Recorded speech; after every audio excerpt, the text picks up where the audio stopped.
Vamos dar início a mais uma edição do programa Pensando em Minas, que é organizado pela Escola do Legislativo da Assembleia Legislativa de Minas Gerais, em parceria com a TV Assembleia, e que tem como objetivo conversar com especialistas, refletir sobre temas de interesse da democracia e valorizando a cidadania, a participação. E hoje vamos tratar de um tema super importante, necessário, que é políticas públicas e a comunidade LGBTQIA+.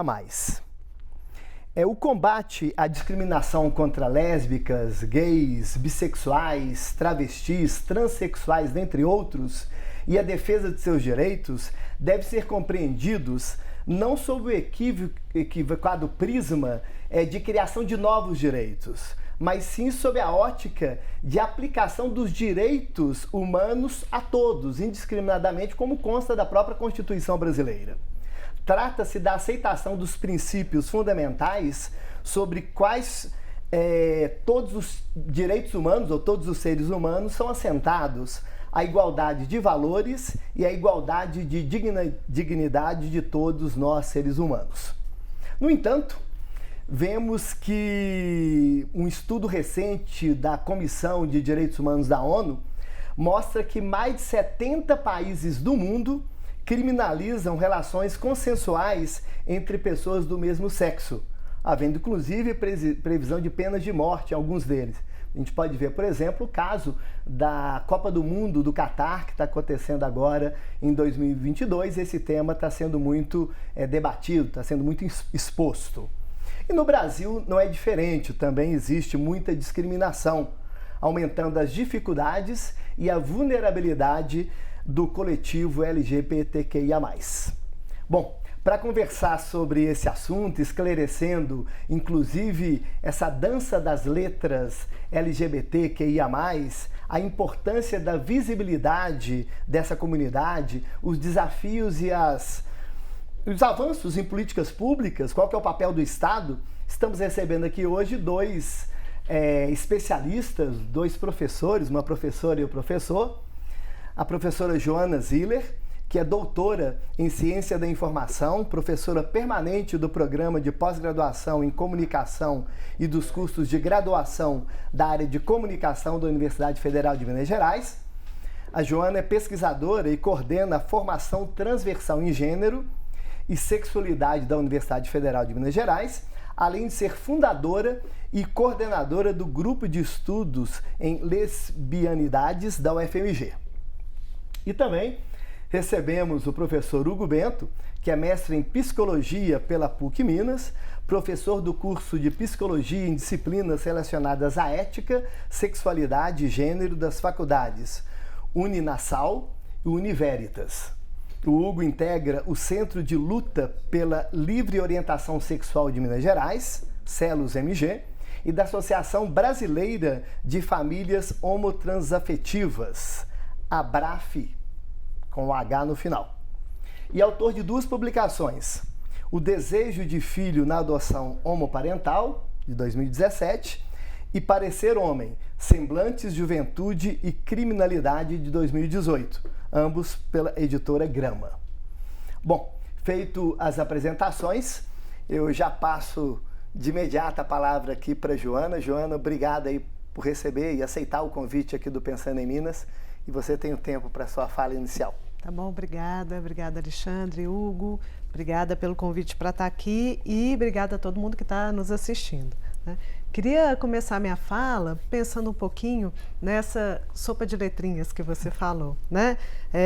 Nessa sigla LGBTQIAP+, como a cada dia vai ganhando uma letrinha nova, né? Mas fazer assim uma retomada histórica de como é que essa sigla começa. E a primeira sigla que a gente usa no Brasil ali na década de 90 é a GLS, né? muito ligada ao Mix Brasil, que é um festival cultural. A Suzy Capó, jornalista, em 1994 fala publicamente essa sigla, que já rolava na cena da noite e tal, e que queria dizer gays, lésbicas e simpatizantes. E aí nos simpatizantes cabia tudo, né? Quem convivia na cena gay e lésbica, mas se identificava como hétero, as pessoas bi, as pessoas trans, quer dizer, o S nesse momento foi pensado como um grande guarda-chuva. Mas também ele não trazia à tona quem são essas pessoas, né? Acho que uma das grandes virtudes dessa sigla é dizer quem somos nós, né? Além dos homens gays, das mulheres lésbicas, né? Quem somos nós que estávamos ali no S, né? E que agora estão visíveis na sigla. Mas, enfim, então a gente tem o uso dessa sigla, que é uma sigla muito pensada, né, no esteio até mercadológico. Assim, nessa época a gente tinha os carros GLS, eram os carros mais luxuosos. Então, quando surge a sigla, surge um pouquinho também para a gente pensar que ser GLS era uma coisa legal, né, no sentido afirmativo.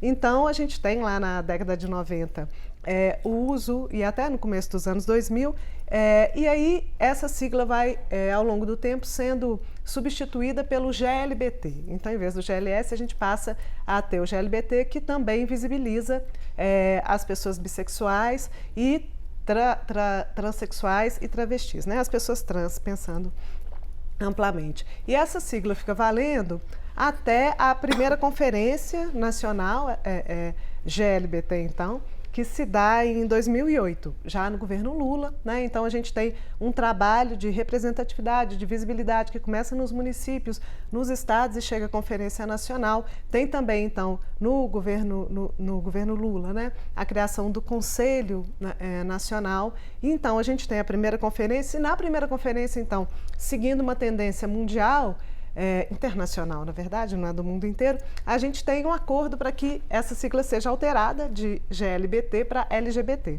né? Pensando em falar nas lésbicas primeiro e aí, de novo, combater a invisibilidade que cai duplamente sobre as mulheres lésbicas. Porque quando a gente pensa nas lesbianidades, a gente tem que levar em conta que a gente está tratando, no mínimo, de duas hierarquias, né? A gente está falando de mulheres que na nossa sociedade já são hierarquicamente tomadas como inferiores, e também a gente está falando das homossexualidades. Então, se a gente pensar numa lésbica jovem, branca, de classe média, que performa a feminilidade, né, mais feminina, num corpo sem deficiência, então a gente está pensando em duas hierarquias. É claro que isso também faz interseção com outras hierarquias que estão colocadas, a racial, por exemplo, né? Se a gente falar de uma mulher lésbica, negra, certamente pesam sobre ela outras formas de discriminação e tal. Mas, voltando lá na sigla, então é lá em 2008 que a gente acorda que a sigla passa a ser LGBT, né? A gente teve conferências nacionais em 2008, em 2011 e em 2016. Haveria outra em 2019, mas então, com o governo de extrema-direita que entra no país, a gente tem um cancelamento, né? Na verdade, quase que um combate à igualdade de direitos, e a gente tem a dissolução dos conselhos, de quase todos os conselhos, né? A dissolução da ideia de participação popular, né? E aí, nesse esteio dos conselhos e o cancelamento das conferências. Então, a gente tem a sigla formal, que é essa, LGBT, mas também tem a sigla da realidade, né, da vida das pessoas, que as experiências não param porque o governo é um ou outro, né? As experiências continuam acontecendo e os movimentos também. Então, os movimentos sociais começam a ampliar essa sigla, e aí a gente tem hoje uma sigla que diz respeito às lésbicas, aos gays, né, às pessoas bissexuais, travestis e transexuais. Mas também a gente já ampliou um pouco mais, já entrou o Q do queer, e aí, se a gente pensar no queer, o queer é um termo muito importante, né, porque também é um movimento das pessoas que começa lá nos Estados Unidos, se torna uma corrente de pensamento na academia. E o que é queer? Se a gente fosse pensar assim, o queer podia substituir todas essas outras letras, porque o queer é aquele que não se encaixa no que a gente entende por família padrão, né? Por vivência, experiência padrão. Mas, e aí Hugo certamente vai falar disso melhor que eu, pouca gente se encaixa na experiência padrão. No último censo, o censo, aliás, é outra dessas políticas que foi atacada pelo último governo, né? Mas no último censo a gente já tem que mais da metade das famílias no Brasil não se encaixa nessa ideia padrão, que é um homem que se casa com uma mulher, os dois têm no mínimo 2 filhos, algumas vezes têm mais, e eles vivem juntos pelo resto da vida cuidando daqueles filhos, né? Mais da metade das famílias no Brasil não se encaixa, né? Mesmo as pessoas que estão hoje nos governos, muitas vezes estão no segundo, no terceiro casamento, né? Então só isso já sai um pouco desse padrão. A gente tem muitas famílias que são constituídas pela mãe e os filhos, a mãe e os filhos é a avó, então a gente tem uma série de arranjos familiares aqui que o Hugo fala melhor que eu, não vou ficar entrando nisso não.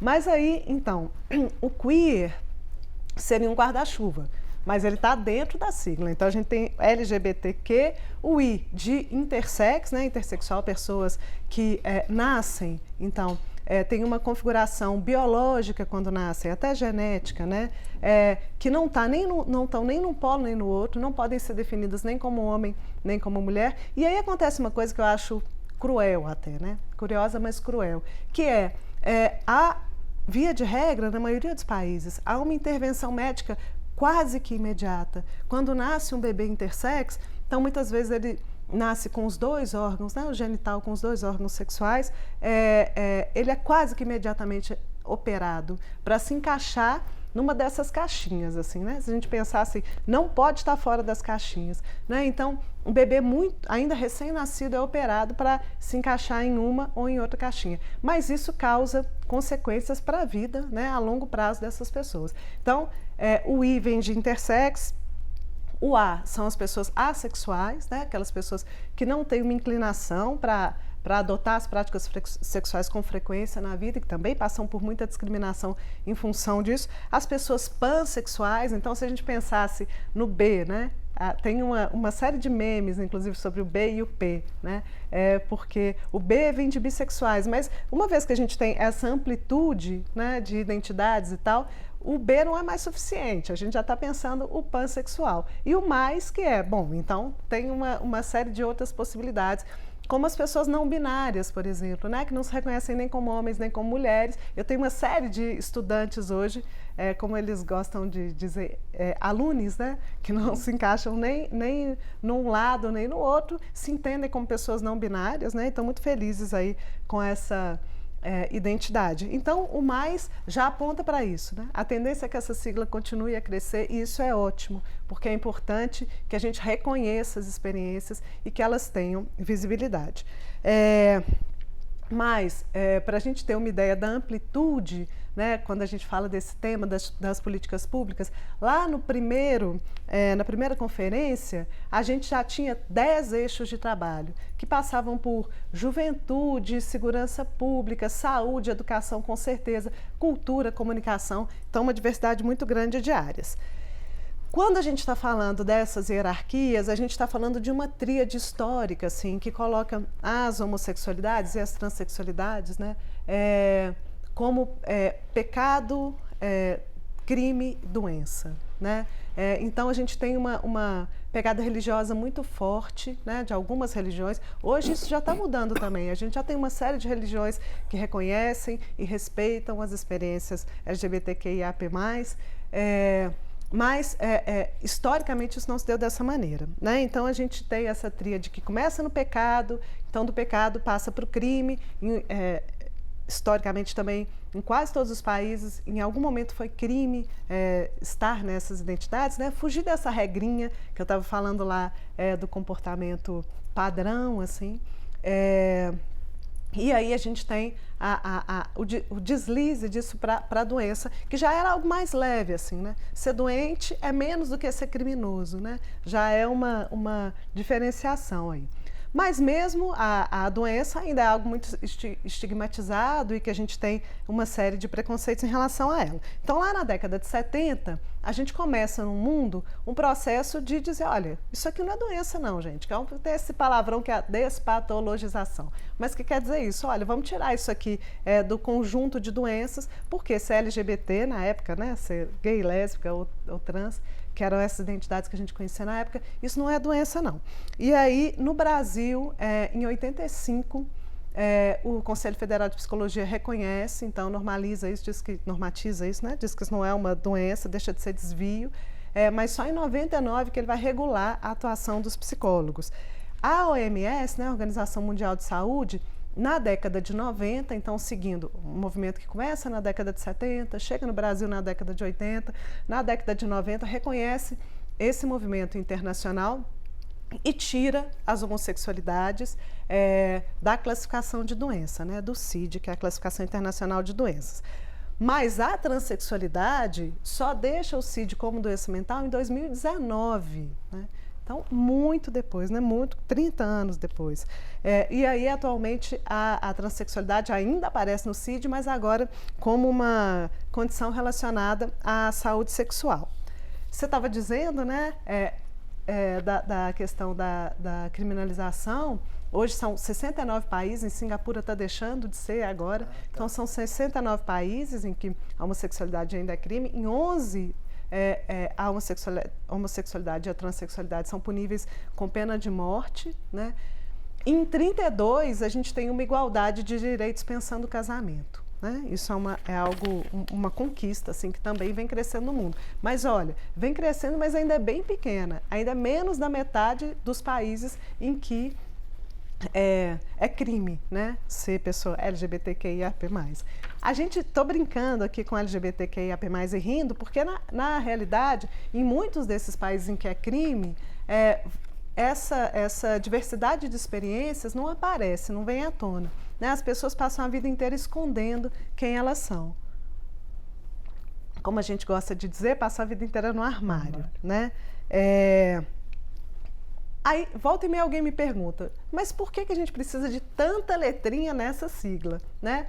Tem duas coisas aí que eu acho importantes de dizer, assim. Em primeiro lugar, a gente precisa, há algo que nos une, né?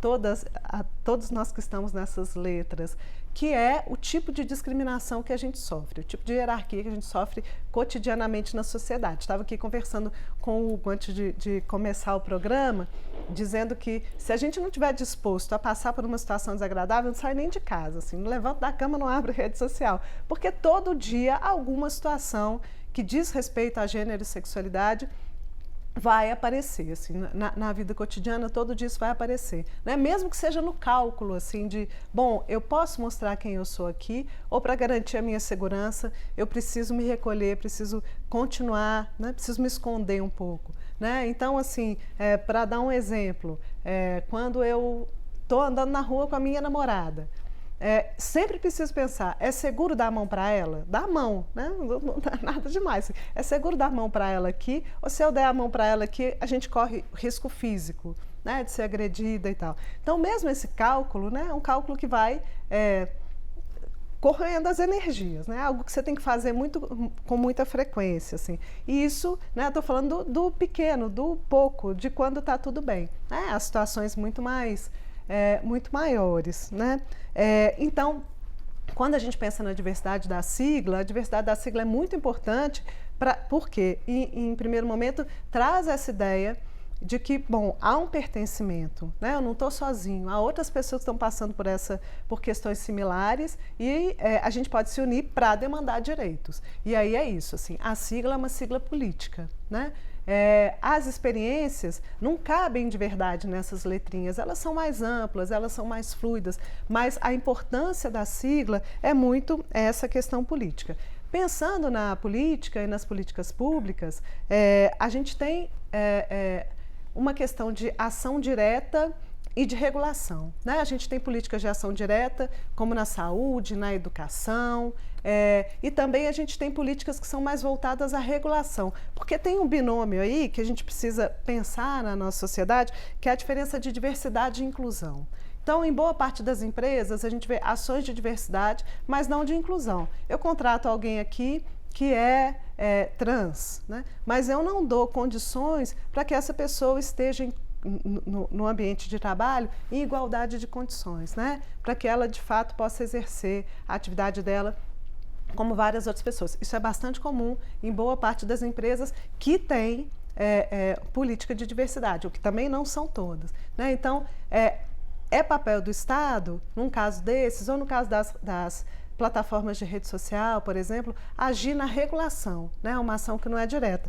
Também é papel do Estado agir propiciando, em ação direta, que as crianças LGBTQIAP+, não sejam excluídas da escola, que as mulheres lésbicas tenham um atendimento nos postos de saúde, e as pessoas trans também, igualdade de condições, que o nome social das pessoas trans seja respeitado. Tem muita mulher trans que vai ao posto de saúde e quando chega é chamado pelo nome de registro civil. E aí a gente tem um grande problema, né? É um constrangimento enorme para essas pessoas. Muitas vezes elas vão embora, elas não são tratadas, né? Acabam não recebendo tratamento em função disso.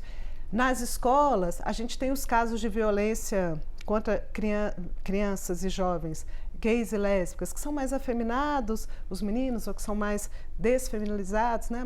mais masculinos, as meninas. Então, você tem violências, tem o bullying, que a gente conhece, né? Mas se a gente pensar nas pessoas, nos jovens trans, por exemplo, você tem uma exclusão muito mais efetiva, né? Muitas das pessoas trans não terminam o ensino fundamental e médio pela maneira como elas são excluídas de casa, muitas vezes expulsas de casa, excluídas da escola. Então, há uma série de, né, para fechar, assim, que eu já concluí meu tempo, acho, há uma série de formas de ação das políticas públicas que a gente precisa pensar, né, quando está falando do tema.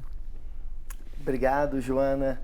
Interessante você colocar a explicação das letras, e eu até quando apresentava não falei do P, né? Você já incluiu o P e disse que tem muitas outras letras além dessas, e tem o mais, e da importância de dar visibilidade até para reconhecimento de todas essas pessoas, né? E quando você fala de política pública mesmo, de como que a questão dos governos influenciam, né? Que no último governo realmente não houve valorização dessa área e agora parece que deve voltar, mas como que isso influencia quando a gente fala de política pública, que é o tema do programa, de Estado, de governo, né, de proteção. Bom, eu agradeço e passo a palavra agora para o Hugo Bento, para sua fala inicial, Hugo. Bem-vindo, obrigado por aceitar o convite também. Eu que agradeço pelo acolhimento, a receptividade tão calorosos, né, assim, e agradeço também as pessoas que estão nos acompanhando por meio dessa transmissão.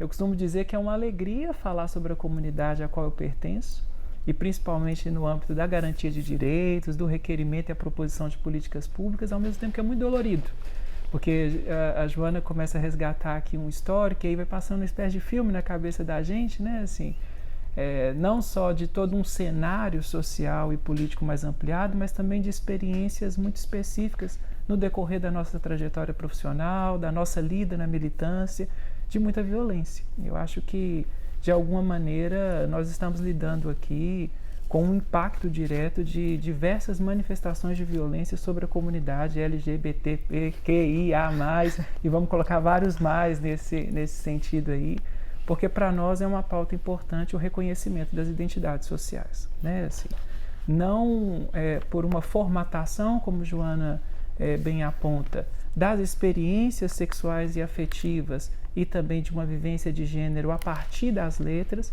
mas principalmente como um instrumento de fazer valer a nossa existência na cidade, de fazer valer a nossa existência na polis, né? Então, é político nesse sentido, de que ao se apresentar, por exemplo, como um homem gay, apesar de que nem todos os gays têm a mesma experiência afetiva e sexual que eu tenho, né? Eu me afirmo de alguma maneira num contexto social mais ampliado a partir de uma identidade e dizendo que a partir disso eu preciso ser respeitado de alguma maneira. Então, obrigado, né, à TV, obrigado ao programa por esse espaço para a gente conversar aqui acerca desse assunto que para nós é tão importante. Eu pensei de começar definindo ou tentando buscar uma definição do que é política pública.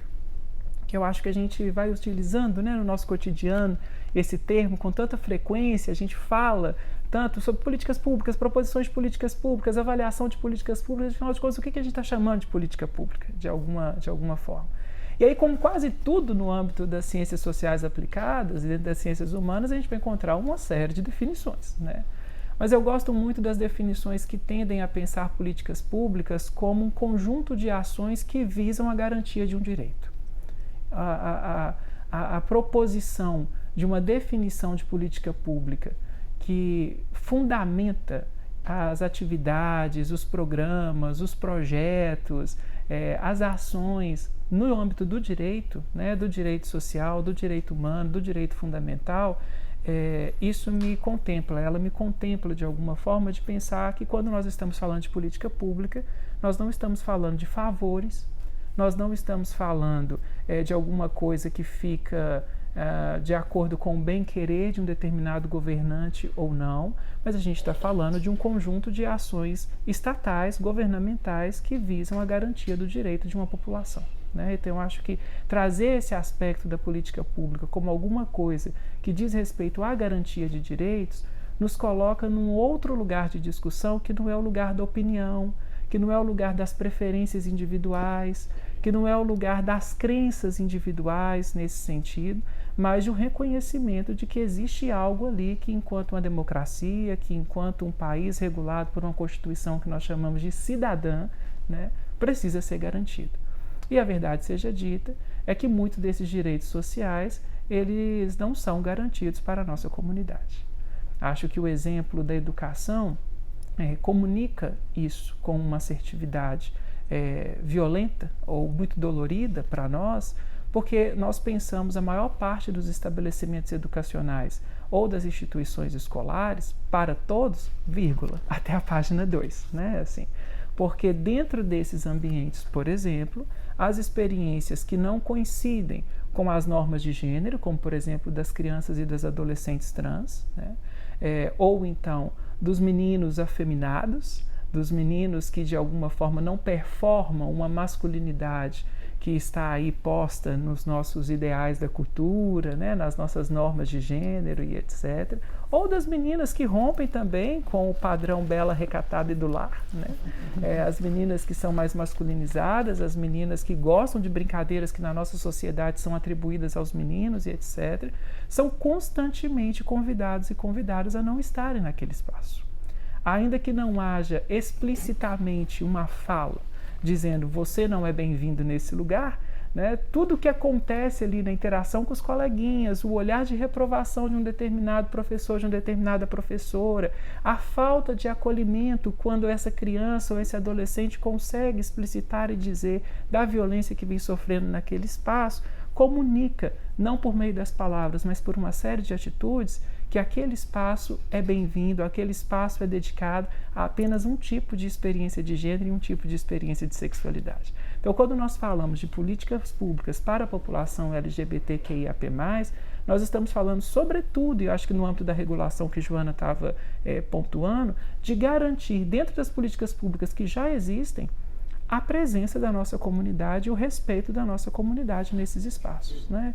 Então, nós não estamos, num primeiro momento, requerendo algo inédito ou querendo que seja criada alguma coisa específica apenas para a nossa comunidade, como às vezes nós somos apontados ou acusados injustamente, sobretudo nos momentos de campanha eleitoral, né? Assim, porque esse povo quer privilégios, esse povo quer especificidades ou quer coisas que não são garantidas nem para o restante da população. Não, o que esse povo quer, e eu me sinto muito à vontade para dizer que hoje eu aqui pertenço a esse povo, né, represento esse povo. O que esse povo quer é exatamente que os seus direitos sociais e fundamentais sejam garantidos numa democracia como é a nossa. Então, fazer valer a política pública com a discussão sobre garantia de direitos, eu penso que traz uma consistência e ao mesmo tempo uma seriedade para a nossa conversa, que elimina, né, algumas das nossas constantes afrontas assim, no dia a dia. Uma segunda coisa que me passa sempre pela cabeça, assim, pensando as políticas públicas, a garantia de direitos e a comunidade LGBTQIAP+, é a relevância dos movimentos sociais.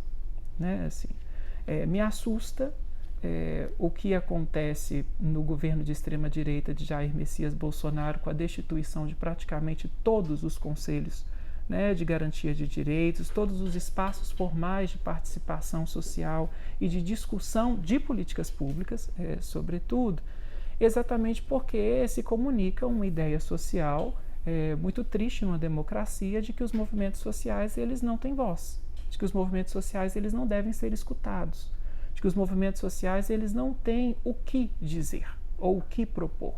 Sendo que se nós formos resgatar todo e qualquer tipo de ciclo de proposição e de manutenção de políticas públicas, né, independente da escola teórica com a qual a gente esteja trabalhando, a gente vai entender que toda política pública ela nasce a partir da proposição de uma agenda. E essa proposição de agenda, ela é encabeçada pelos movimentos sociais. Né? A gente tem hoje políticas públicas para mulheres no âmbito da proteção social, da segurança pública, dentre outras coisas, porque você tem grupos de mulheres na nossa sociedade que se organizam para denunciar a violência de que sofrem e a necessidade de que, então, haja uma resposta estatal a essa violência. Se nós temos hoje uma política nacional de saúde integral para a população LGBT, é porque você tem um movimento social LGBT que se organiza e diz, olha, nós somos mais do que a luta anti-HIV. Nós temos mais coisas a serem garantidas no âmbito da saúde do que preservativo. Nós temos necessidades no âmbito da saúde que não são contempladas pelo SUS. Né? Assim, então, se pensa uma política pública a partir da formação de uma agenda, e a formação dessa agenda ela não está desconectada da relevância dos movimentos sociais. E é entristecedor o que nós vivenciamos hoje enquanto sociedade, que é exatamente essa demonização ou essa ridicularização dos movimentos sociais.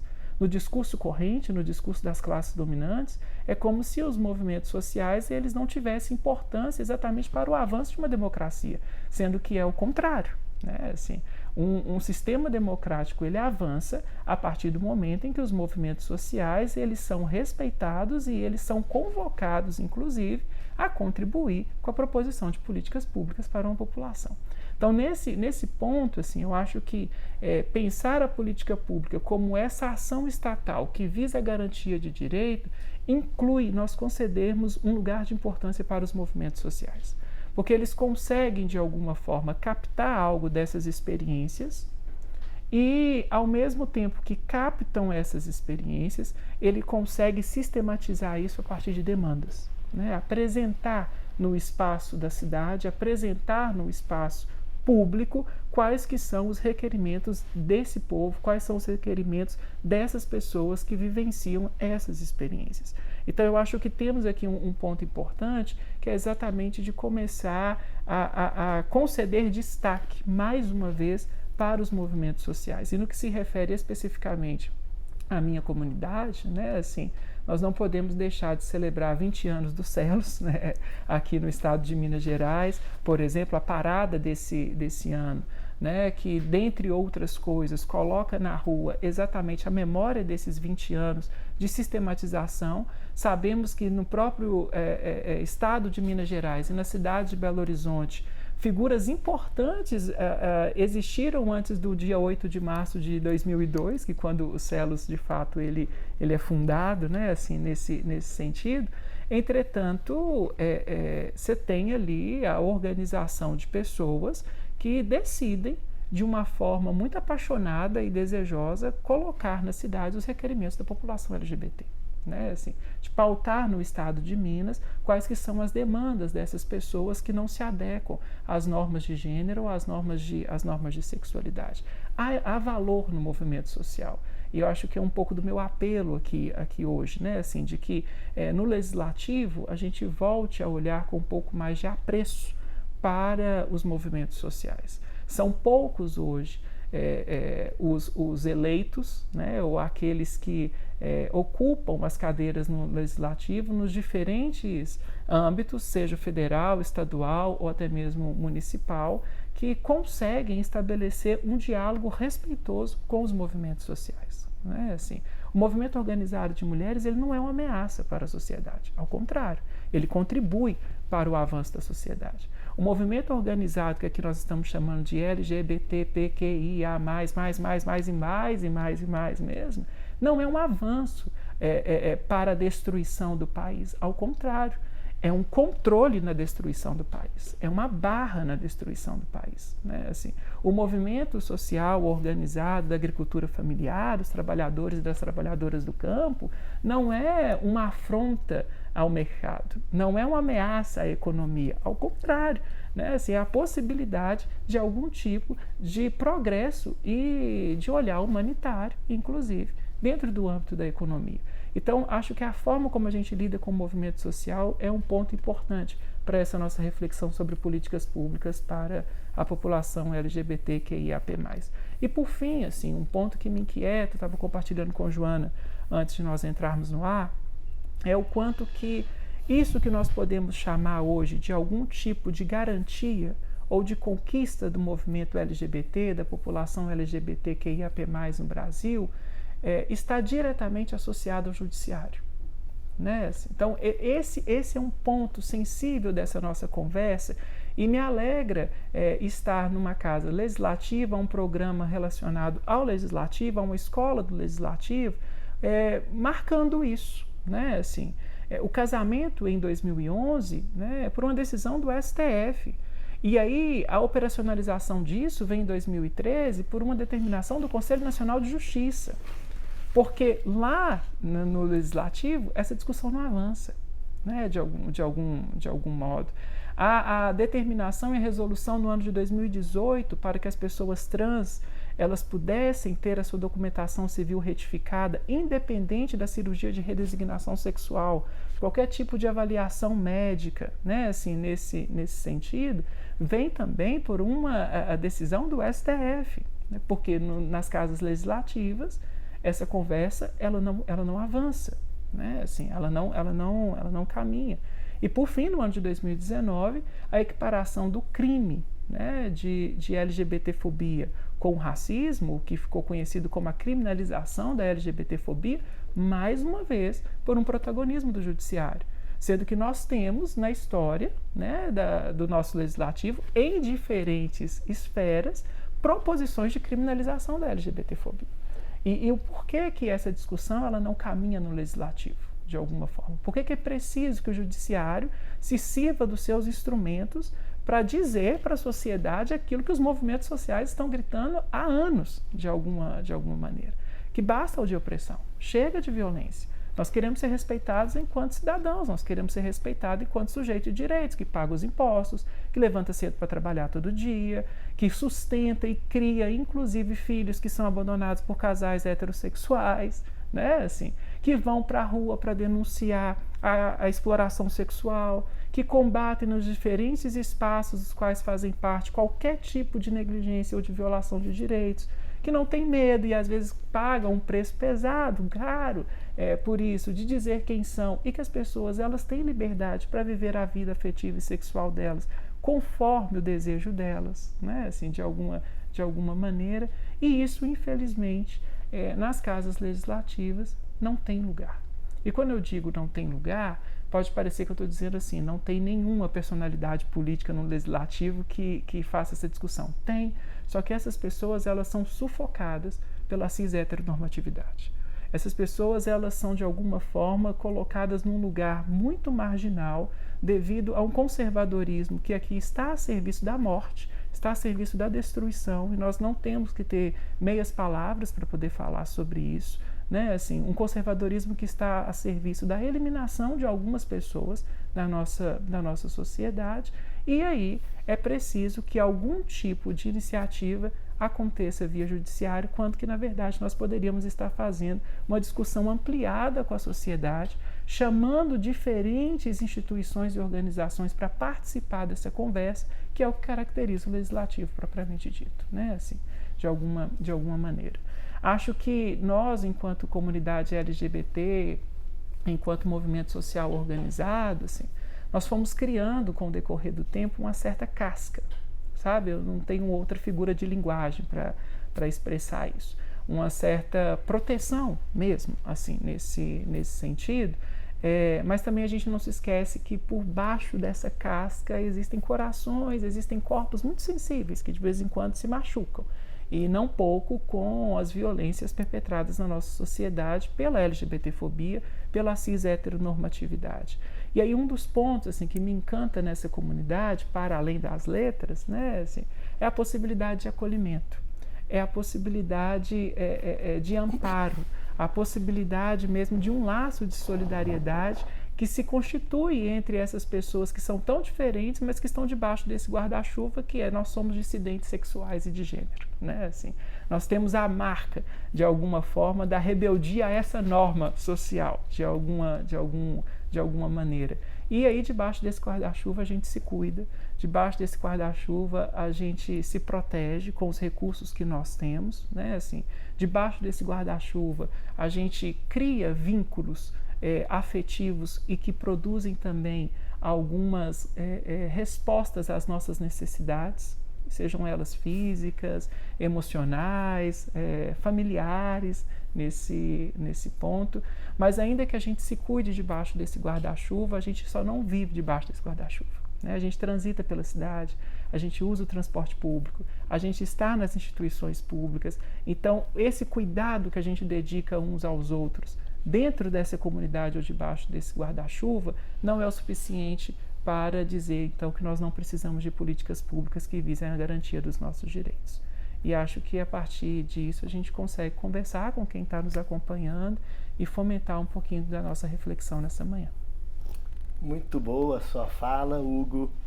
E quando você fala de política pública, explica o que é política pública e fala vinculação com movimentos sociais, vai além até, como você bem disse, da pauta LGBTQI+, né?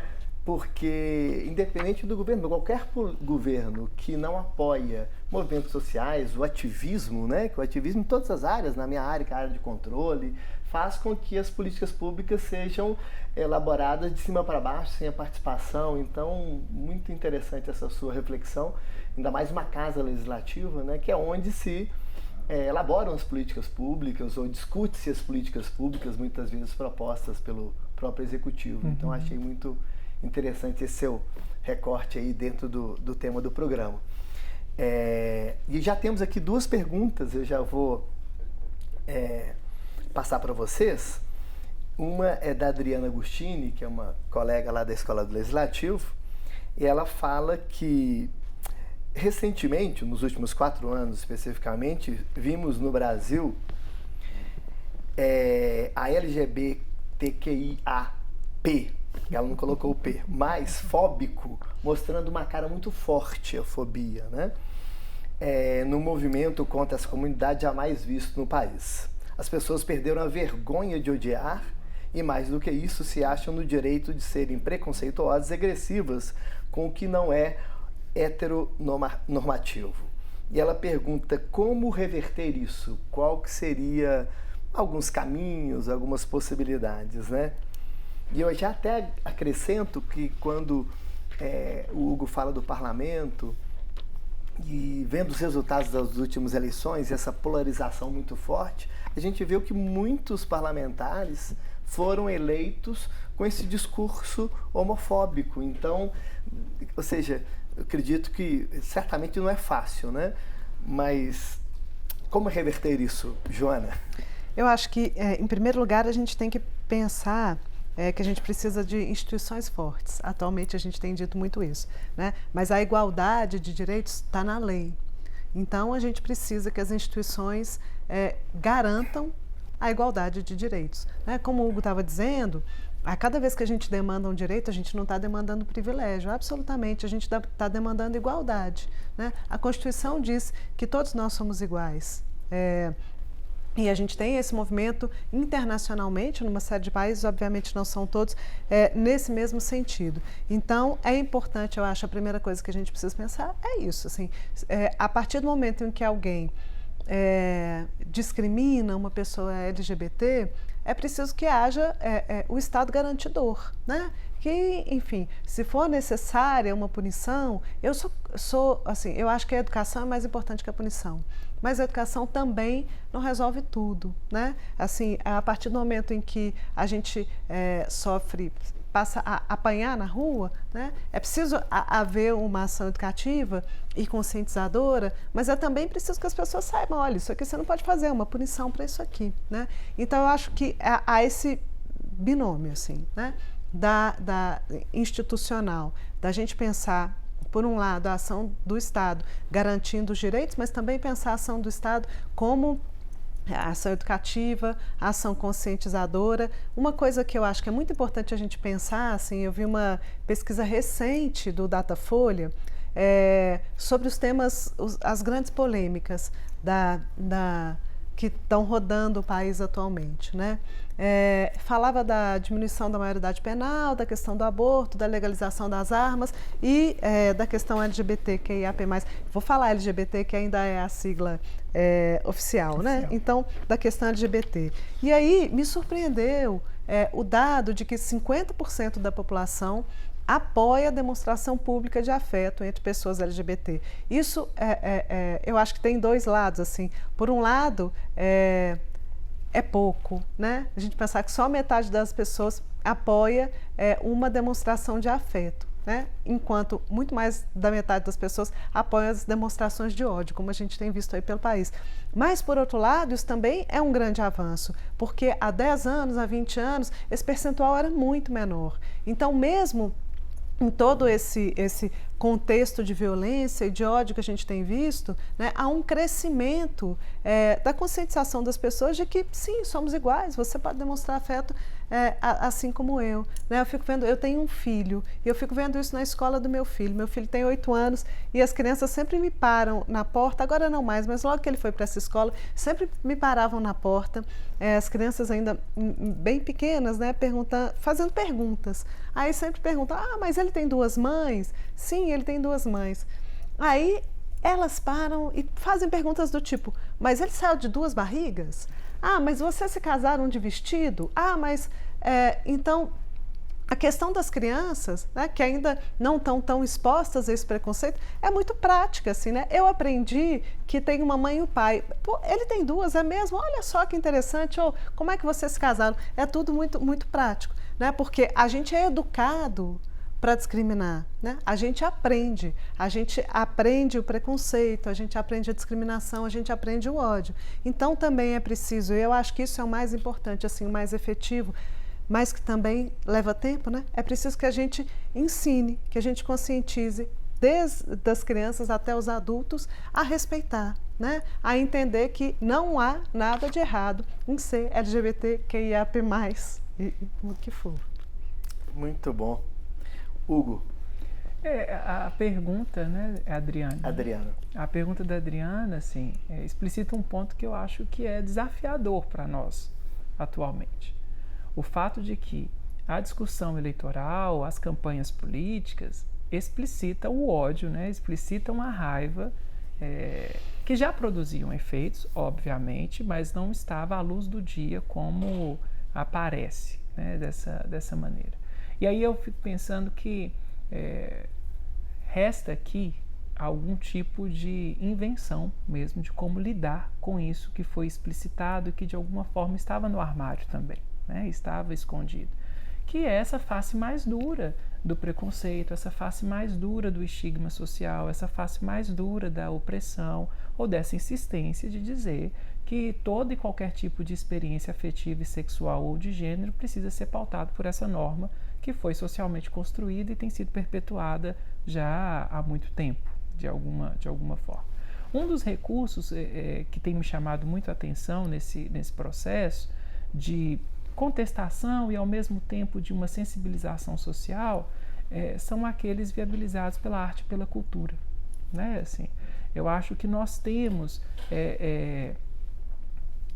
produtos artísticos e produtos culturais que são muito eficientes e precisam ser estimulados cada vez mais, no meu entendimento, exatamente para provocar algum tipo de relativização dessas certezas que são produtoras de violência. Né? Assim, então você tem séries, né? Uma coisa que está lá, acessível de alguma forma, letras de música, você tem produções teatrais, determinadas revistinhas em quadrinhos, HQs, que começam a tematizar nuances da vida da comunidade LGBTQIA+, ou a comunidade LGBT, né? de forma geral, e que isso produz algum tipo de sensibilização. Agora, eu preciso reconhecer que isso também não é o suficiente, porque diante das demonstrações mais cruéis de opressão, eu preciso evocar a força da lei. Né? Assim, eu preciso recorrer, ainda que me sangre falar isso, a um sistema de punição e de sanções. Né? Existem coisas que foram explicitadas no decorrer, principalmente das últimas campanhas políticas, que nós não temos como medir as palavras. É crime. Né? Assim, ofensas que foram proferidas, que de fato precisam ser trabalhadas nos tribunais, de alguma maneira. Mentiras acerca da nossa comunidade, do nosso modo de vida, que socialmente se alastraram e que produziram danos, né, para várias pessoas. Por exemplo, a ideia de que nós queremos destruir famílias. Isso, enquanto uma arma política veiculada, sobretudo, nos períodos eleitorais, é de uma afronta, né, assim, e de uma pequenez que nos assusta. Por exemplo, quando vocês escutam, ou se pudesse escutar, os meus pais falando abertamente sobre essa história. Né? Assim, deles dizerem, olha, quando o Hugo se assumiu, quando o Hugo saiu do armário, nós saímos junto dele. Porque se dizer para o mundo, enquanto pais de um filho homossexual, e lidar com tranquilidade com a sexualidade desse filho, é sustentar um modelo de família, por exemplo, que vai na contramão daquilo que se espera do que seja uma família que imponha sobre os seus filhos um único jeito de desejar, um único jeito de se portar na sexualidade e na afetividade. Quando eu escuto, por exemplo, uma mulher dizendo que tem uma outra mulher e que tem um filho de 8 anos de idade ou uma filha de 8 anos de idade, né, assim, e que as pessoas, e como é que é isso? Ela tem 2 mães ou não tem, etc. Isso me mostra que nós não queremos destruir famílias, nós queremos a proteção de todas as famílias, inclusive essas que são constituídas por 2 pais ou por 2 mães, né, de alguma maneira. Então, tem coisas, assim, acho que nesse processo, que a sensibilização por meio dos recursos artísticos e culturais produz algum tipo de resposta. Existem coisas que eu acho que as práticas educativas, sobretudo aquelas que não são apenas escolares, mas espaços mais ampliados de educação na sociedade, como os coletivos, as associações, né, assim, as intervenções que acontecem nos espaços empresariais, organizacionais e por aí vai. Também vão produzir algum tipo de relativização ou de quebra nesse ódio, nesse preconceito que foi explicitado, sobretudo nas campanhas eleitorais, mas na impossibilidade de modificação desses quadros, aí sim eu penso que a gente precisa recorrer às instâncias julgadoras da nossa sociedade e tratar isso com a devida seriedade como crime. Né? Assim, são crimes de LGBTfobia. São crimes de injúria, são crimes que se equiparam ao racismo exatamente porque promovem a destruição de vidas e impedem, inclusive, que algumas pessoas acessem aquilo que lhes são de direito. Né? Então, nesse ponto, eu acho que é um problema complexo que precisa ser enfrentado de diferentes maneiras. No âmbito da sensibilização, no âmbito da educação e, quando necessário, também no âmbito da punição e da sanção legal, de algum modo. Sem dúvida, né? Essa questão do ódio, né? Não tem sentido, né? E eu fico vendo quando vocês falaram da questão do próprio racismo, né? E eu não sei, eu não sou especialista, mas parece que é um processo, como vocês colocam, quando você coloca que 50% aceitam, não tem nenhum problema de questão de questões afetivas, né?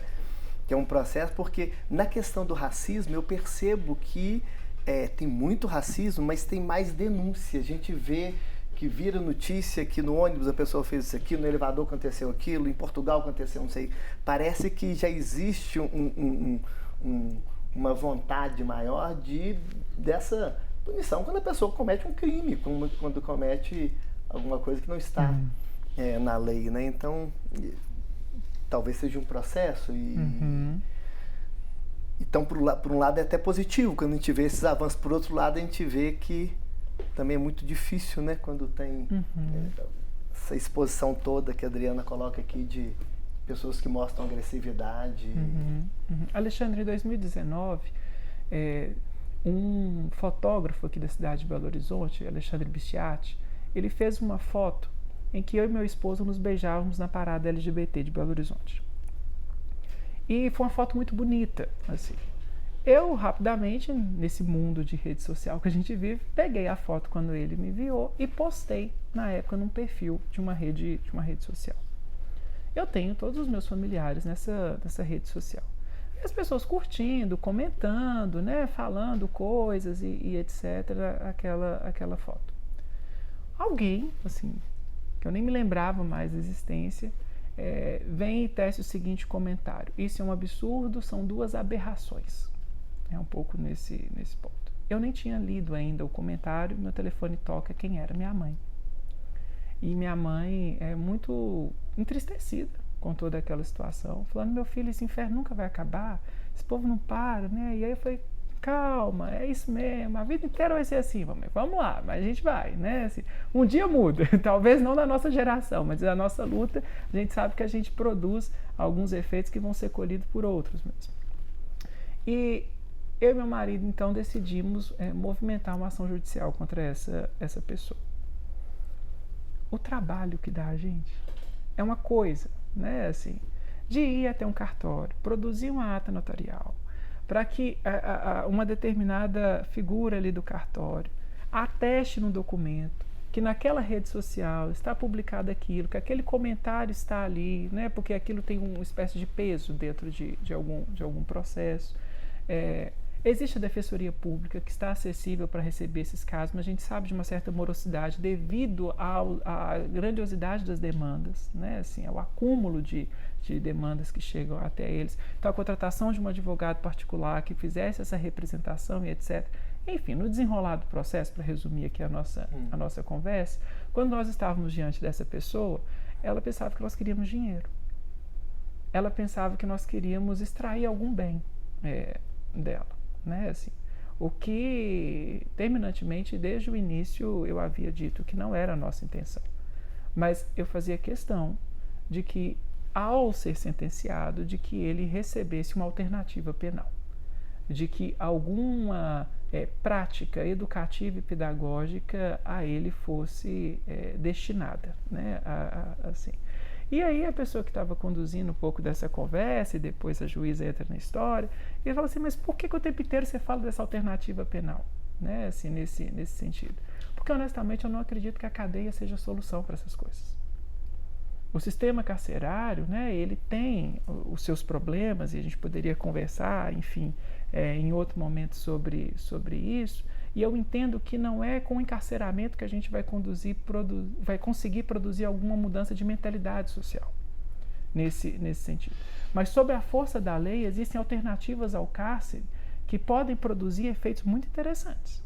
Né? Assim, no âmbito da prestação de serviço comunitário, da exigência de frequência em determinados grupos reflexivos, e aí contando com todas as resistências e reatividades que vão ser despertadas à medida em que você é obrigado a estar num espaço para falar e para conversar sobre aquela temática de alguma forma, mas isso, no meu entender, tem muito mais chance de produzir algum efeito de modificação de um modo de se comportar, de tratar, de olhar para o outro, do que, por exemplo, simplesmente uma multa ou ao extremo do encarceramento, né? Assim, de alguma forma. Óbvio que existem nuances e gradações que precisam ser consideradas nesse sentido, mas as alternativas ao cárcere no âmbito dessas penas pedagógicas ou educativas, elas me parecem ser um caminho muito interessante para se combater a impunidade no que se refere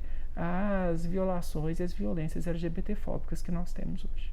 Se você me permite, claro, eu acho que tem claro, uma outra sim. questão aí que é importante a gente dizer, que no Brasil a gente sempre teve uma percepção ampliada de que há discriminação, e aí nas diversas instâncias, há racismo, há sexismo, há LGBTQIAP+, fobia, mas não há o discriminador, né? Então a gente tem alguns dados, assim, 80% das pessoas reconhecem a discriminação, mas 80% também diz que nunca discriminaram. Então onde é que está esse discriminador, né? Eu acho que esse momento, ainda que seja um momento muito cruel para a gente, né, da gente se ver alvo do ódio, né, de um ódio grande e tal, alvo de uma violência grande, é também um momento muito importante, né, da gente tomar, inclusive, né, pensando aqui no legislativo, né, da gente não tem mais como negar que há discriminação, racismo, sexismo, LGBTQIAP+, fobia, não há como negar. Então, é preciso agir, é preciso demandar que o Estado, por meio do Executivo, por meio do Legislativo e, infelizmente, em alguns momentos até por meio do Judiciário, haja para garantia de direitos, né? Então, isso que estava no armário, como o Hugo diz, né, não está mais. E aí eu acho que essa também é uma oportunidade social, né, para que a gente, de fato, faça essas demandas e elas sejam levadas a cabo. Muito bom. Tem uma pergunta aqui do Anderson Teles, que é historiador, é colega nosso lá da Escola do Legislativo, e que é o seguinte: pela primeira vez na história, a Câmara dos Deputados receberá 2 deputadas trans, a Érica Hilton, do PSOL de São Paulo, e a Duda Salabert, aqui do PDT de Minas Gerais. Ele pede que vocês comentem um pouco sobre o que isso pode significar para uma real representatividade no Brasil. Aí eu passo primeiro para a Joana e depois para o... Eu fiquei muito feliz de ver que a Érica Hilton e a Duda Salabert foram eleitas, né? A Duda, alguém que a gente já conhecia muito aqui, foi vereadora, vereadora mais votada, inclusive, na cidade, e a Érica, que era menos conhecida em Minas, mas eu acho que a gente tem um novo momento que se abre no Legislativo Federal, né? Porque há uma série de... A gente viu aqui com a Duda, né? Então a gente tinha também um vereador que dizia que jamais chamaria a Duda pelo nome social, que frequentemente não chamaria no feminino, chamaria no masculino, e não por acaso, né, ele se torna o deputado federal mais votado do Brasil.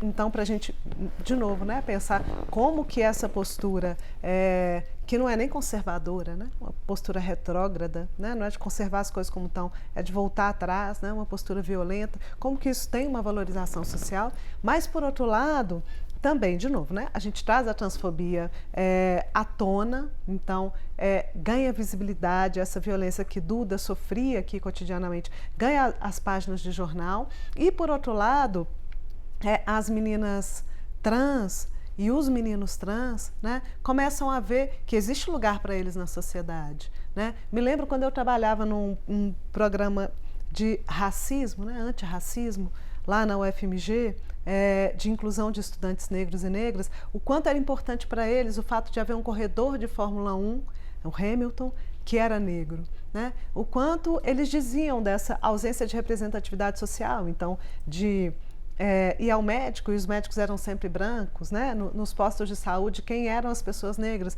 Eram as pessoas que estavam ou nas funções de limpeza, ou na enfermagem e tal, e o topo hierárquico, né, daquele serviço era sempre ocupado em geral, por homens, né? Mas por homens brancos e tal.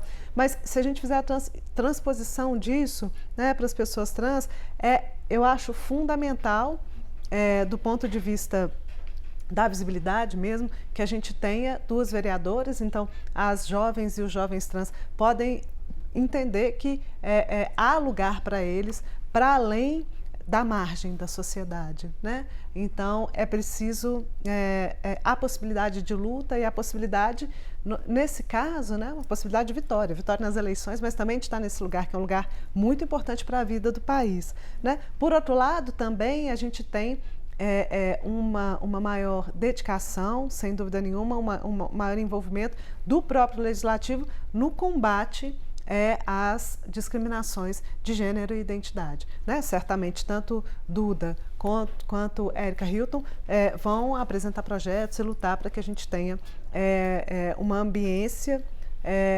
inclusiva, e isso não só naquele espaço, porque isso também é muito importante. Duda passou por uma série de discriminações aqui, Érica Hilton também, e elas vão continuar passando por isso na Câmara, né? Então, esse espaço precisa ser um espaço inclusivo, é um espaço público, né? E como espaço público é o espaço de todas e de todos e de todes. Então, não só nesse espaço, né? Mas também pensando a ampliação dessa representatividade no país. E aí, nos serviços públicos, nas escolas, nos postos de saúde, na segurança pública, na questão do trabalho, enfim, né? No país como um todo, e também nas ambiências privadas, né? Então, eu acho que é fundamental a atuação das duas e que as duas estejam nesse lugar. Acho que é algo a ser muito festejado. Muito bom. Além dessa questão da representatividade, que faz toda a diferença, né? Assim, a produção de modelos sociais ou de figuras às quais nós podemos nos inspirar, isso é um ponto importante para a gente. Eu entendo que a eleição das duas convoca e responsabiliza também a militância num ponto muito sensível, que é a sucessiva demonstração de apoio. Sabendo, inclusive, de todo esse histórico, né?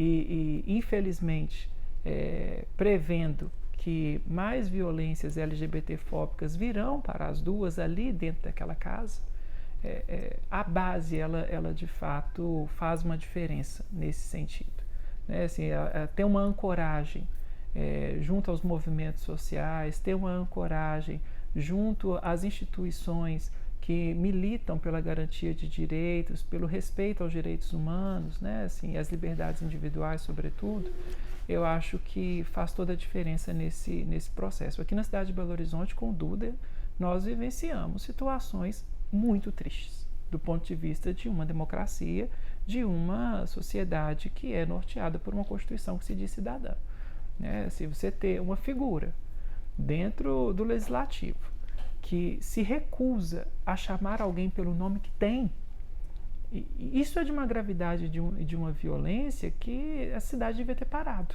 né? Assim, seria a mesma coisa de eu sentar aqui diante de você, Alexandre, e mesmo você se chamando Alexandre, se reconhecendo como Alexandre, se entendendo como Alexandre, eu me recusasse a te chamar de Alexandre. E isso com um objetivo muito explícito, né? Assim, não só de te ferir, de te machucar, mas também de manter uma determinada base eleitoral ou eleitoreira que festeja com essa agressão e com essa violência que eu estou te causando. Isso é um absurdo, né? Assim, isso não é nenhum sinal de civilidade, ao contrário, né? Eu acho que é exatamente a destituição de todo e qualquer tipo de consideração para com a dignidade humana. Se você não tem direito de ser chamado pelo nome no qual você se reconhece, quem dera então os outros direitos, quanto mais as outras esferas da sua vida, o direito ao nome, né? de alguma maneira. Então eu entendo que a eleição das duas traz um ponto importante para a comunidade, que é exatamente essa dimensão da representatividade, de se ter ali num espaço de poder, num espaço de fala, figuras inspiradoras, mas isso também aumenta o nosso compromisso enquanto movimento social, enquanto comunidade, de estar muito junto dessas pessoas, no apoio, sobretudo, porque a hostilidade vai vir, com certeza. E é muito triste saber que ela virá, né? Muito bom. Obrigado aí pelas falas aí. Fica aqui pensando, refletindo como que a gente tem vontade de que as coisas avancem, né? Dentro daquilo que, como vocês colocam, né, que a lei determina, de igualdade, de liberdade, né, e a gente vê como que em várias áreas e nessa a luta é muito dura, né? Bom, uma outra pergunta da Beatriz Boeres, também uma colega de Escola do Legislativo, ela diz o seguinte: quais as estratégias de políticas públicas que vêm sendo efetivadas atualmente no Brasil e mais especificamente em Minas Gerais? Se vocês têm alguma de quais políticas, algum conhecimento assim, nessas áreas, né? E como vocês avaliam essas políticas públicas? Vou começar com o Hugo agora. Então... Bom, como eu pontuei anteriormente, assim, eu acho que a gente tem um desafio cada vez maior, ao que parece, de construir a proposição de políticas públicas via legislativo, né? Assim, no cenário nacional, nós precisamos dizer que nós ainda temos, até dia 1º de janeiro de 2023, um governo federal de extrema-direita e que negligencia a pauta, né? Que ao formular um novo ministério, destituindo o Ministério dos Direitos Humanos e estabelecendo então o Ministério dos Direitos da Mulher, da Família e dos Direitos Humanos, mina muito da discussão que vinha sendo construída. Eu acho que a ausência das conferências, por exemplo, é um sintoma grave, né, desse processo de desmantelamento, de destituição. E se em governos anteriores nós já encontrávamos enfrentamentos duros, sobretudo por causa do conservadorismo no legislativo, no que se refere à proposição de políticas públicas para a população LGBT, quando o conservadorismo ele chega ao executivo, né, assim, na sua pior face, no meu entendimento, aqui no Brasil, aí é que a gente tem mesmo um esvaziamento das políticas públicas para a população LGBT. Até mesmo coisas que, no nosso entender, elas já estavam garantidas, elas sofreram abalos substanciais.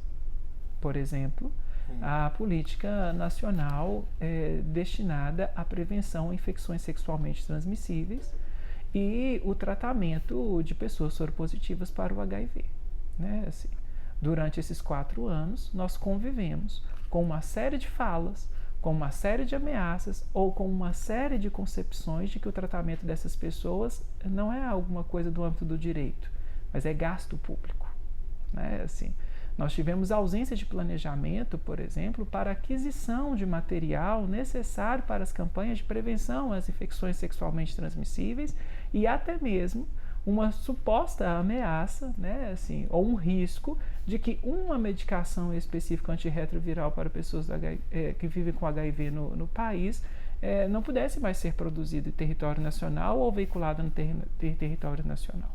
Né, assim.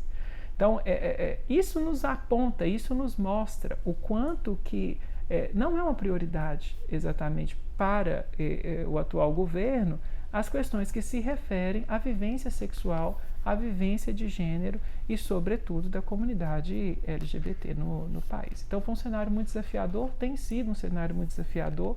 Honestamente, eu acho que vai continuar sendo, né? Porque por mais que você tenha uma mudança no executivo, nós não podemos negligenciar qual foi o legislativo montado a partir do último pleito. Então, nós temos uma coisa aqui importante, porque a eleição da Érica e da Duda, por exemplo, concorre com a chegada da antiga ministra, por exemplo, dos direitos humanos, da família e da mulher ao Senado, por exemplo.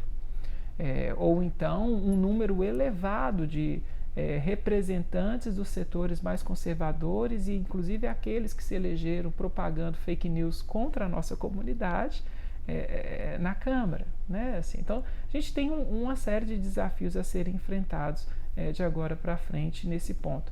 Acho que a experiência do Brasil Sem Homofobia, proposto em 2004, né? Assim, é uma experiência que nos exige atenção, porque aquele programa que poderia se transformar, no meu entender, uma verdadeira arma, né, assim, contra o preconceito social, contra o estigma, em suas diferentes ações vinculadas a um plano nacional de direitos humanos, é colocado completamente de lado, é deixado, né, assim, cai num lugar de esquecimento, e até mesmo as deliberações e proposições que foram geradas nas conferências. Assim, o que foi feito daqui? Né? Aquele material, aquela discussão, aquela mobilização, aquelas propostas todas construídas, como que esse executivo e também esse legislativo acolhe essa proposição por meio de uma ferramenta de participação social tão interessante como são as conferências, né? Então, eu acho que agora é um momento de reconstruir, é um momento de talvez retomar a discussão, mas ao mesmo tempo também é um momento de controlar as expectativas, porque diante de tudo que foi sendo desmantelado ao longo dos últimos anos, né, assim, o nosso desejo de que do dia para a noite tudo se... voltamos para aquele ponto para a gente poder avançar, porque não estava bom, não estava ótimo, né, já estava difícil de algum modo, mas agora é incomparavelmente pior, acho que é a verdade. A nosso desejo de que as coisas simplesmente se transformem do dia para a noite, ele é grande, mas enfim, vai nos exigir aí muita estratégia para enfrentar e modificar esse quadro. Sem dúvida. Joana, sobre as questões de política pública? Eu acho que é importante a gente pensar um pouco, Hugo já aponta um pouco isso na fala dele, mas que a gente passou nos últimos 4 anos por um desmonte de algo que já não estava no ponto ideal, mas que tinha havido avanços, né? Então a gente passa por esse desmonte que se dá certamente no executivo, mas também a gente passa a ver uma série de ações nos legislativos, nas casas legislativas de diversos estados, de diversos municípios, no sentido de combater a igualdade, né? Eu acho que não tem outro termo, e esse termo é muito impressionante, assim, por que é que se combate a igualdade de direitos, né? O que é que nos leva a combater a igualdade de direitos? Mas ainda assim a gente vê, por exemplo, a linguagem neutra passa a ser atacado por uma série de projetos de leis em câmaras municipais, em assembleias estaduais, que são aprovadas, né? Essas ações são aprovadas e depois são derrubadas pelo Supremo porque são inconstitucionais. Então muita gente hoje fala, mas é o Supremo que está governando. Não, gente, o Supremo zela pelo cumprimento da legislação que existe, né? E a legislação maior do Brasil é a Constituição. Então quando chega uma lei que combate a igualdade que está prevista na Constituição, o papel do Supremo é dizer isso aqui é ilegal, essa lei é inconstitucional, né? Então a gente vê esse ataque nos últimos anos, esse desmonte vindo do Executivo, mas também vindo com muita frequência das casas legislativas e, em alguns momentos, do próprio Poder Judiciário, assim, né? Algumas decisões de juízes que são depois derrubadas exatamente por combaterem a igualdade. Mas eu acho que também, assim, a gente precisa pensar na capilarização dessas políticas, porque quando a gente estabelece uma política pública, né, e aí quando a gente vai avaliar a política, a gente precisa pensar assim que a existência da política, infelizmente, não é o suficiente para garantir a igualdade naquilo que está legislado, né? Essa legislação precisa existir de fato, assim, é uma série. No Brasil a gente tem essa figura da lei que não pega, né? Que é uma coisa bastante curiosa. Mas então essa legislação precisa existir de maneira capilarizada. Vou dar um exemplo, né?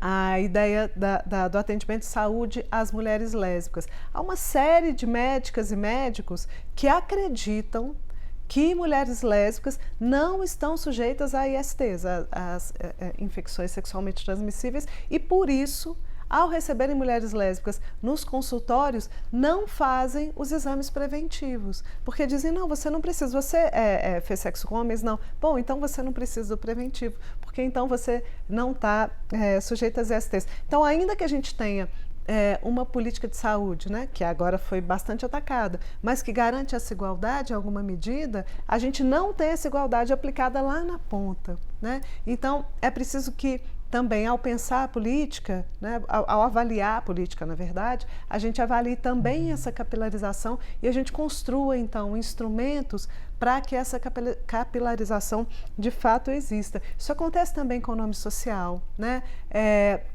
Uma série de escolas e mesmo de instituições privadas se recusa a reconhecer o nome social. A gente estava aqui conversando antes sobre um exemplo de uma jovem menina trans que o plano de saúde privado deu um trabalho enorme assim, para aceitar o nome social, não queria aceitar o nome social da menina. Mas, então, de novo eu fico pensando, né? Por que combater a igualdade? O que significa para um plano de saúde aceitar o nome social de uma pessoa, né? Isso, de fato, assim, ainda que não seja um combate ativo, seja um combate passivo da igualdade, mas não deixa de ser um combate à igualdade, né? Não deixa de ser um ataque aos direitos de todas as pessoas, né? Gostei demais desse combate à igualdade, né? Porque é justamente isso, né? E muita gente fala de privilégios, até preparando para o programa, conversando com outras pessoas, a gente fala assim, não, eles querem justamente uma regalia, um espaço maior do que os outros. Não, nada do que se reivindica são direitos iguais, o mesmo espaço, não discriminação, né? E toda essa discussão é importante para ver se a gente avança nesse sentido de igualdade mesmo. Estamos já com 1h20 de programa, o tempo está passando voando, daqui a pouquinho temos que já caminhando para o encerramento. E tem uma pergunta interessante aqui da Maria Alice, que é uma colega nossa também da Escola Legislativa, ela fala o seguinte, e eu tenho até pensado muito nisso também, vamos fazer a pergunta e depois eu comento. Vocês acreditam que a Copa do Catar, um país homofóbico que tem sido palco de algumas manifestações contrárias a isso, pode sensibilizar brasileiros por maior respeito às pessoas LGBTQIAP+. Só complementando, porque tem essa discussão muito grande, eu acompanho muito futebol e vejo, não pode usar faixa, e tem até meu filho e minha filha, minha nora não querem assistir a Copa porque são contra e tal. E eu fico pensando, talvez seja até na linha da Maria Alice, que isso dá uma certa visibilidade para a causa, porque não é nada, o capitão da Inglaterra, quando ontem não pode colocar e mostra toda a sua indignação no campo, ele fala assim, todo mundo, e virou notícia que ele fala assim, eu queria me proibir e tal. Então, voltando à pergunta da Maria Alice, vocês acreditam que essa Copa pode sensibilizar os brasileiros, as pessoas de alguma forma ou não? Acho que explicita a causa, né? Assim, e coloca no cenário internacional a discussão de algum modo. Agora, eu não sou tão otimista. Eu penso que se por um lado tem pessoas que talvez comecem a pensar no que é a violação de direitos, o que é o combate à igualdade a partir da Copa, infelizmente também nós vamos encontrar não poucas pessoas que vão enxergar naquilo um modelo de sociedade que deveria ser seguido, né? Assim, então, eu acho que é conviver mesmo com as ambiguidades e os riscos que se tem quando uma instituição tão importante e ao mesmo tempo tão poderosa como a FIFA topa levar um campeonato de uma magnitude dessa para esse país em específico, única e exclusivamente por razões financeiras, né? Assim, a dignidade humana ela fica num lugar inferiorizado porque a prioridade é o dinheiro, a prioridade é o recurso econômico. Então eu a semelhança dos seus filhos, seus sobrinhos e sua família também não assisto, né? Assim, enfim, não porque em algum momento eu tive algum apreço por futebol, não por isso, mas considerando todo o histórico de violação de direitos, todo o histórico de degradação humana envolvido a esse campeonato, a esse torneio, e principalmente a essa hipervalorização do dinheiro em detrimento do reconhecimento da dignidade das pessoas. Eu entendo que, se por um lado podemos provocar algum tipo de reflexão em alguns corpos, em algumas cabeças, por outro também nós estamos veiculando tristemente um modelo que para algumas pessoas deveria ser seguido. Joana? O futebol é historicamente homofóbico, né? É homofóbico, é sexista, então historicamente a gente tem isso. E a gente tem nas últimas décadas algumas ações que vêm da FIFA, né? Precisam lembrar que a FIFA é uma empresa privada, uma organização privada, então que vem da FIFA e que passa pelas federações, né? Ações de combate à homofobia e tal. E eu acho que esse momento também importante da gente ver como que isso só fica no papel, né? A gente vê no Brasil algumas ações, então volta e meia as torcidas, né, praticam homofobia, praticam racismo, sexismo não vou nem dizer, né, porque as mulheres em estádio seguem sofrendo assédio, mas então as torcidas estabelecem essas práticas e algumas vezes são punidas, não são punidas sempre, mas de vez em quando a FIFA vem ou as federações, a FIFA não, né, a CBF e as federações estaduais vêm e aplicam punições, né? O estatuto da FIFA diz explicitamente ser contra a discriminação, né, contra em qualquer das suas formas, tem lá toda uma formulação bonita. E é óbvio que isso também fica só no papel, né? Porque senão a Copa não estaria no Catar, como não estaria antes na Rússia, né? Que também é um país que homofóbico, declaradamente homofóbico. Enfim, eu acho que esse momento, assim, fico muito feliz de ver ações como a da Inglaterra ontem, mas é preciso lembrar que a FIFA proibiu o capitão da Inglaterra de entrar com a abraçadeira com as cores do arco-íris escrito One Love, né? Então, há um só amor, né, nesse sentido. E aí é preciso lembrar que a FIFA, né, para retomar essa ideia, foi contra a igualdade, né? Combateu o combate à discriminação, né?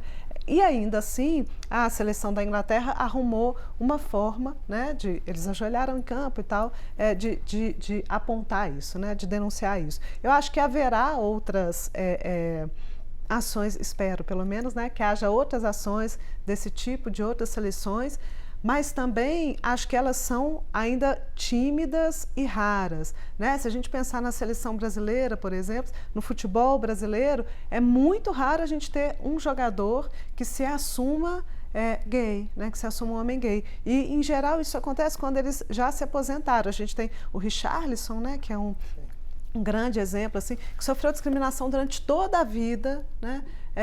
Foi casado, né? E depois com uma mulher, e depois que se aposentou, que se assumiu bissexual, talvez. Mas então, o futebol ainda é um lugar muito discriminatório, né? Diria para o seu filho e para a sua nora para ampliarem isso aí, não deixar de assistir futebol, mas para ampliarem esse combate. Acho que esse combate é muito importante, né? A Copa do Mundo é um evento mundial, né? Um evento internacional, de relevância internacional, e acho, enfim, que há esse jogo como há na nossa sociedade em outras instâncias, né? Muito bom. Bom, estamos caminhando aqui para o final do programa.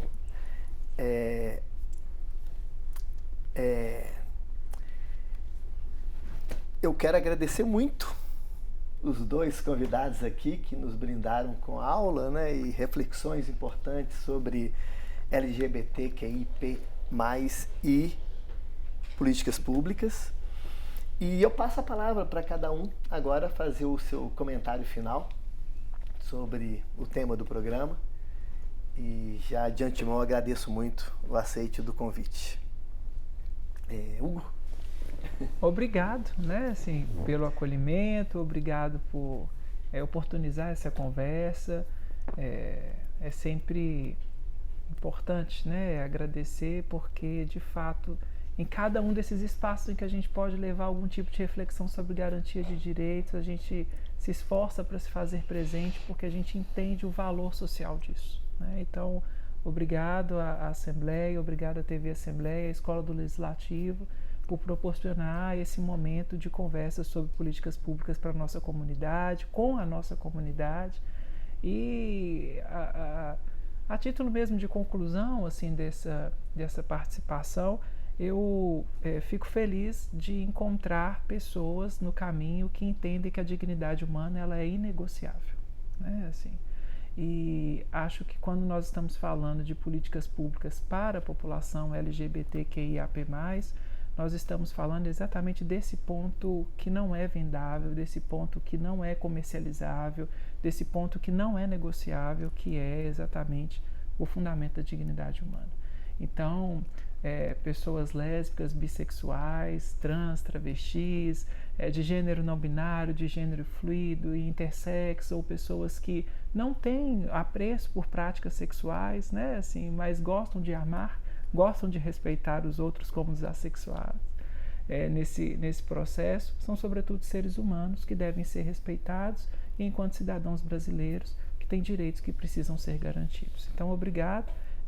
por essa conversa, por esse encontro, e que a gente possa fomentar outros espaços como esse. Obrigado, Hugo.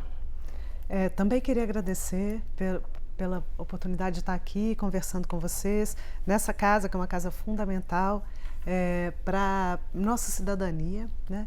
E queria chamar a atenção para 2 pontos específicos. Assim. Primeiro, diz da importância da regulação das plataformas de mídia social, né? A gente tem visto isso no mundo inteiro, essa tem sido uma experiência já que países europeus já estão levando a cabo. E a gente viu nas últimas eleições quanta fake news a gente tem, né? E quando a gente fala dos direitos da população LGBTQIAP+, a gente também está falando, quer dizer, o combate à discriminação passa pelo combate às fake news, né? Se a gente for voltar lá há 4 anos atrás, com a ideia da mamadeira de genitais, né? Que foi uma fake news que foi extremamente difundida e até hoje não caiu, ainda tem gente que acredita nisso, né? Mas se a gente passar pelas questões LGBT, a gente vai ver que é muito comum a disseminação de fake news, né? Para unir a nossa imagem à imagem até de criminosos, né? De pessoas que cometem crimes, assim. Unir as pessoas LGBT à pedofilia, né? Bastante recorrente a gente vê isso, a prática de outros crimes e tal. Então eu acho que eu que sou da comunicação, né, não poderia encerrar esse programa sem falar da importância da regulação, e aí não estou falando de censura, estou falando de regulação das plataformas de mídias sociais. Nas plataformas de mídias sociais, inclusive, a gente tem um reforço do que é majoritário, né? Uma vez que elas são quantitativas, circula mais o que mais circula, né? Então, o que já vai crescendo em circulação ganha mais amplitude dos algoritmos, então a gente tem um reforço dos pontos de vista majoritários e, nesse sentido, também um ataque aos direitos das minorias, aos direitos, à visibilidade, à própria existência de muitas minorias, né? Há uma série de estudos que mostram isso. Então, acho que esse esforço de regulação é fundamental. Mas outra coisa que eu acho também que a gente precisa dizer, eu faço esse exercício de dizer isso com frequência, né? Digo em sala de aula, digo em todos os programas de TV que participo, é dizer para os jovens e para as jovens que não há nada de errado em ser LGBTQIAP+, e de ser dissidente do ponto de vista da sexualidade e da orientação. Não há nada de errado. Errado está quem nos ataca. Nós não estamos fazendo nada errado por sermos LGBTQIAP+. Acho que isso é muito importante que fique nítido para as pessoas, principalmente para as pessoas jovens. Muito bom, Joana. Bom, com isso terminamos mais uma edição do programa Pensando em Minas. Eu destaco, o programa está disponível no canal do YouTube da Escola do Legislativo da Assembleia Legislativa de Minas e veiculado na TV Assembleia. E os convidamos para a próxima edição de dezembro. Obrigado.